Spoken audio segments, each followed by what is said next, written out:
until we either do an override on a regular yearly basis, we ought to have an operating override every single year to take care of this problem and generate enough revenue to keep us alive. Because we're not doing it anymore. That's the problem that we have. We don't have enough revenue.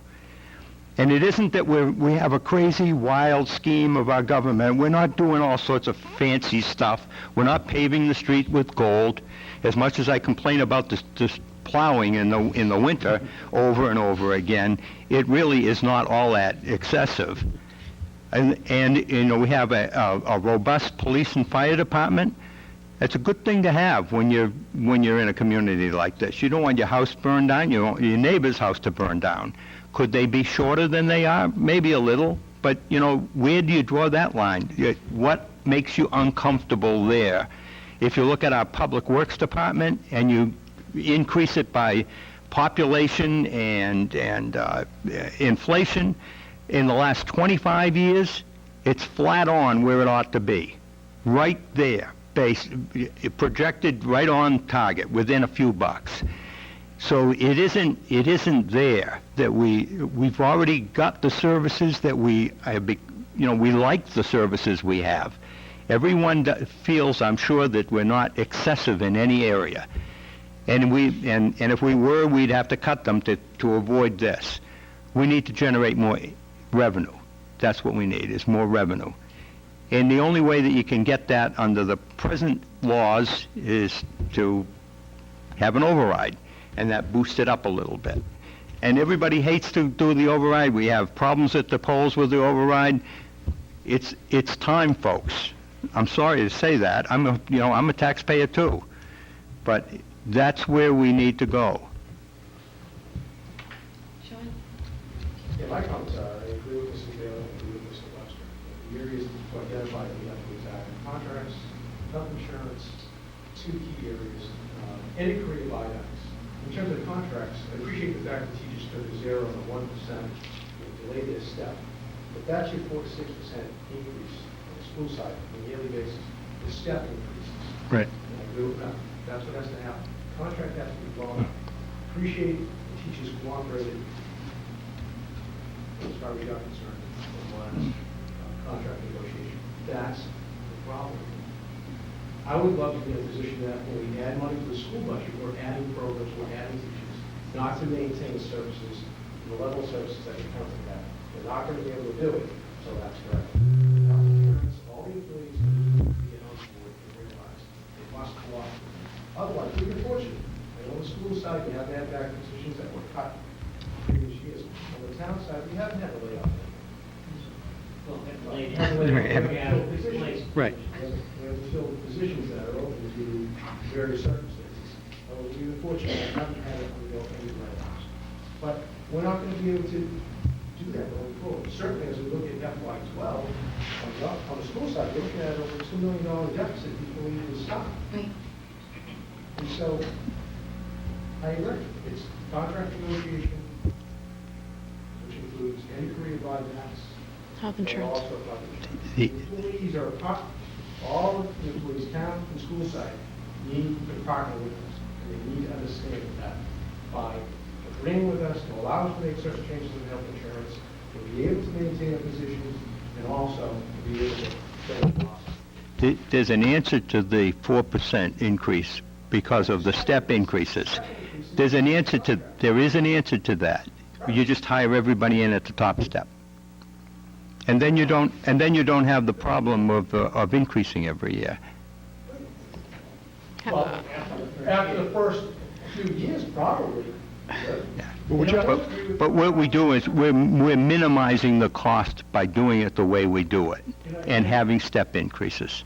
We hire people at a lower step and ratchet them up. I don't think that's a good solution. Nor do I think that asking for an override every year is a solution either. No override happen. And how we do increase the 2.5 limit every year, how much can people take in this economy? I don't know. I think they're at their end. But I don't like to see budget reductions that we're making. I hope we come to some solution that avoids that. It certainly avoids cutting down in terms of minimum time in school. That's unacceptable. It's unacceptable. But I think the problem lies with contractors. Well, Sean, I respectfully disagree with you to a certain extent, because if you take the contracts, what you're talking about essentially, and I'm not opposed to this, but I'm not sure how it's going to be effectuated, you're essentially saying to all the town employees, look, you've all got to take a pay cut, and you've got to level off. There's no other way to do it. When you say eliminate steps in the teacher's contract, the bottom line is, that's what they're getting paid. If you eliminate steps, you either do what Cliff has said, you pay them all at a certain rate when they come in, and every year you decide whether they're going to get any raise at all, or you essentially say you're going to take a pay cut, because we're not going to give you the step raises. Now, we had teachers that took, and we're not operating in a vacuum here. We're operating, all of us, consistent with what other towns are doing with the same type of employee. The business about the steps, I mean, if you can start a teacher at 50 and they go up to 68 or 70, what are you going to do? You're going to say, well, we're going to start you at 50 and you're only going to be able to get to 60.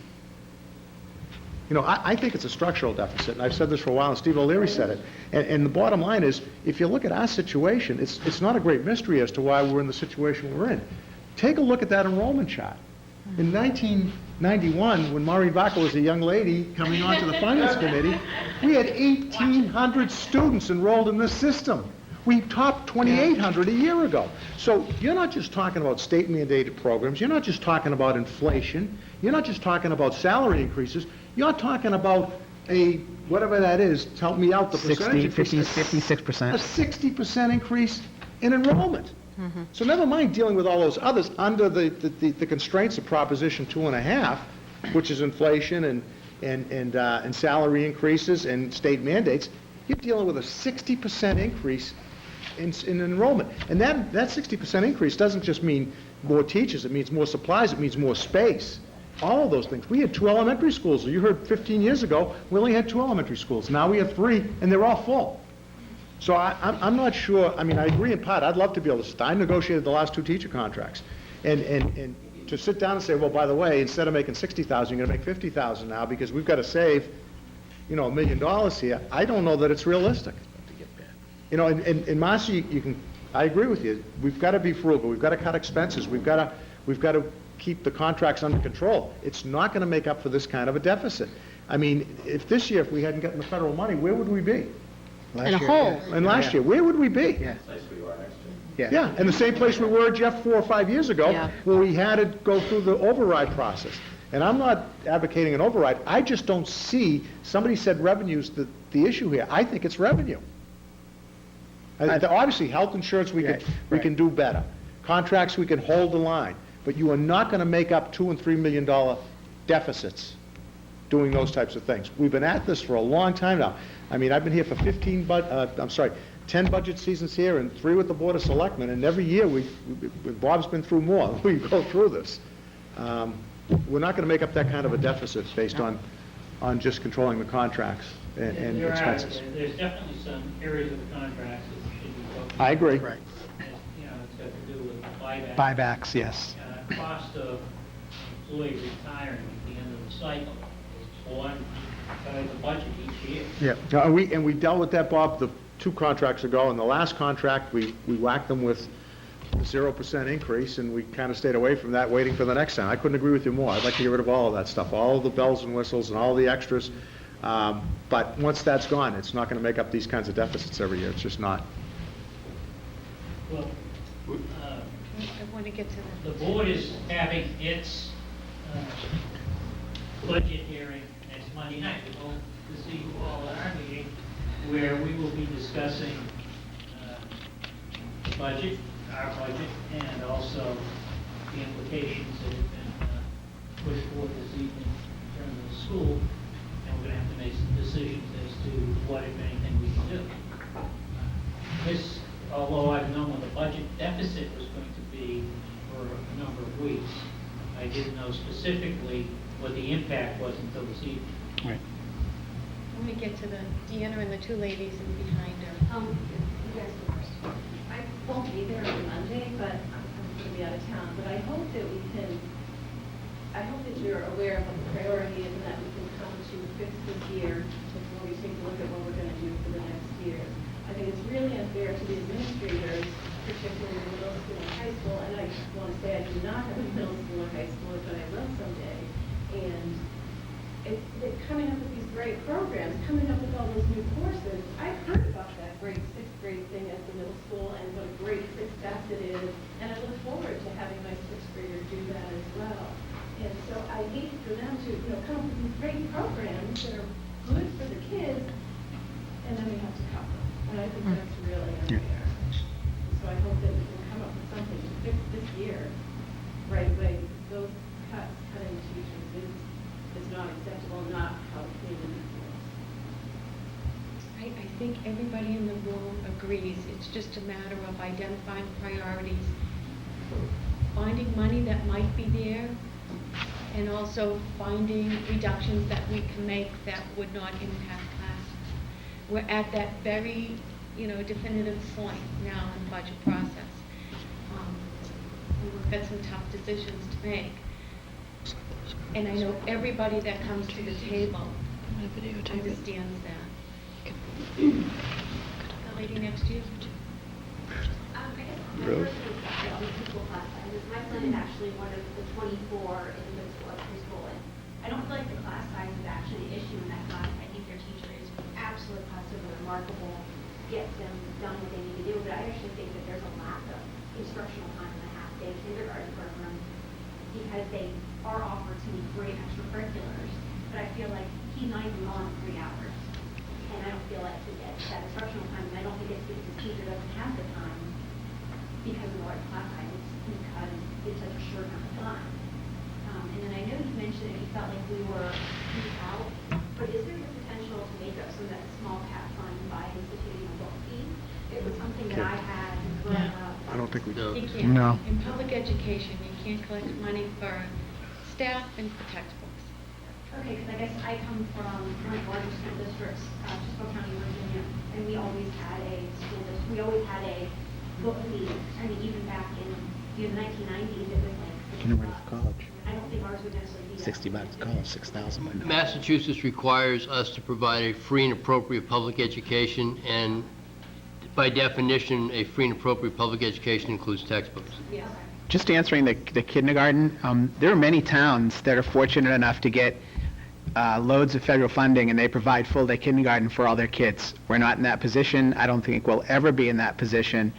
Our full-day kindergarten is not maxed out, correct? We could probably, and if we added more sections, we couldn't do that because we wouldn't have enough kids because it's a tuition base. And I don't think, unless something changes, we won't have the funding to ever offer full-day kindergarten at no cost. I guess this is another interesting situation that we come from is, I just moved here from Oregon, and actually, I don't know if anybody's brought this up because they've offering free education is accessible to all. In Oregon, they're actually paying a student for full-day kindergarten to be provided. Oh, interesting. Because they went from half-day to full-day, but because it was tuition-based, there's many lawsuits in Oregon over their being fee-based. Yeah, I don't think we could ever do that. I think that's why we have to offer the option. If you don't want to go the full day, you go to the half day at no cost. That's actually what they're doing in Oregon. Really? So they do it. Uh-oh. Interesting. What Sean was alluding to, it'd be nice that if we have these monies, we were buying extra things, not just keeping afloat. When we built our elementary schools, we built them for all-day kindergarten. When we build a foreign language program, we hope that it comes down through the middle school. I think 5 or 6 years ago, elementary teachers piloted a program to introduce foreign languages in the elementary level. And there was so much excitement, but we can't buy the program. It would be nice to get to a point someday where we are talking about adding to our programs, adding to our electives at our high school, introducing foreign languages in all-day kindergarten, and get beyond just trying to keep our head above water. There are times when we had the override and it lasted for 3 years. We saw some of that kind of activity, but we couldn't sustain that because of the funding. We have a wonderful high school. We have a college prep high school, and even at that, we could increase some of the offerings. We don't have a big business ed department. We've got staff that are qualified,